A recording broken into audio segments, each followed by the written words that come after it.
Hello, my name is Dean Whiteway. Today I'm coming to you from Fort Jackson in Savannah, Georgia.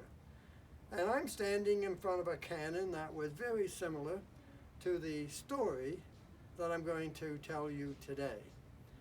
And Molly Pitcher was one of several famous women in American history.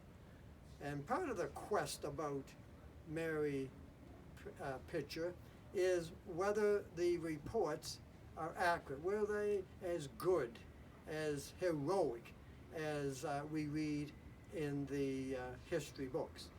Well, I did some research.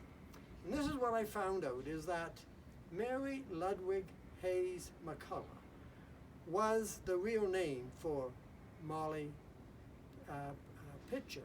Now, how did Molly Pitcher get that nickname? Well, here's the story. She grew up on a family farm. Her mother was Gretchen. Her father was John, a German immigrant, and a butcher. She had 3 brothers. Her father died in 1769, resulting in Mary's need to find a job. And so she went to Pennsylvania and got a job as a servant to Anna and Dr. Irvine. And several years later, Molly married a barber and an artilleryman named William Hayes. Now, William Hayes had helped in the boycott of British goods following the Tea Act of 1773. And William enlisted in the 1st Pennsylvania Regiment of Artillery in 1775, led by this Dr. Irvine. Now, William served at the winter camp at Valley Forge. As well, the story really begins and centers around the Battle of Monmouth. And Molly's husband, William, was a gunner in the Centennial Army of Washington.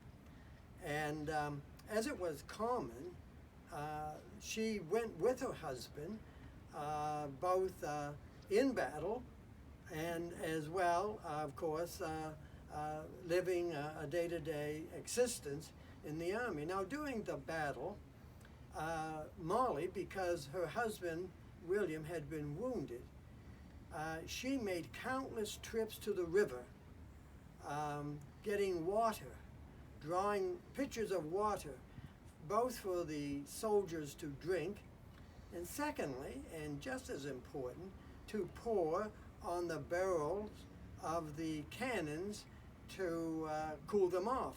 Because once cannons get a red hot barrel, they will explode before the ball is jammed into the barrel, simply because the dry powder explodes because of the hot barrels. Now, supposedly, Washington had seen her during the battle and made Mary, actually, or Molly Pitcher, later a non-commissioned officer in the Continental Army.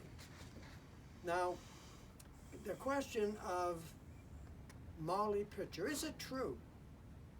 And if you examine the evidence, it's unquestionable that there is truth in the account. And it is not certain just how often she did this, but what is true is that the real significance of what Molly Pitcher did wasn't so much the actual facts of how many trips she made to the river or how many lives she had saved. It was the impact of this noble effort, the impact that went far beyond what actually happened on that day.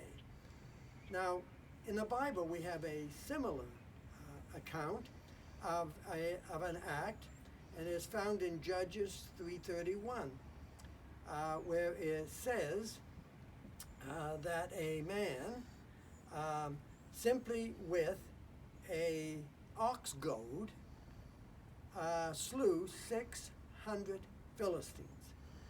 Now, whether that was an estimate or whether that was the actual number, it was so inspiring that here a man using an ox goad, a stick, and he started where he was, he used what he had, and he did all he could. And then that last sentence in the Bible says, and he too saved Israel. And so I don't think there's any question about the fact that Molly Pitcher was a real person. She did heroic acts. She was noticed. And the act of one Molly Pitcher inspired the act of thousands and thousands of other Americans. So it was with gratitude that we remember the truth about Molly Pitcher.